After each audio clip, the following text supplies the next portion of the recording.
সন্ধ্যা দিতে হবে, হাত পা ধোবো।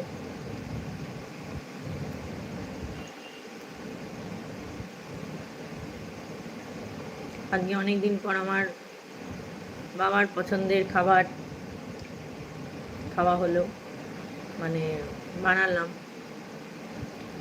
পোস্তের বড়া, আলু পোস্ত, ডাল। আমার বাবা খুব পোস্তের বড়া খেতে ভালোবাসতো। সব রকম খাবারই মানে খাদ্যরসিক ছিল, সব খাবার খেতেই ওনার ভালো লাগতো। সে রুটি, রাত্রে রুটি, দিনে ভাত। ভাতও যে খুব বেশি খেত তাও না, মোটামুটি।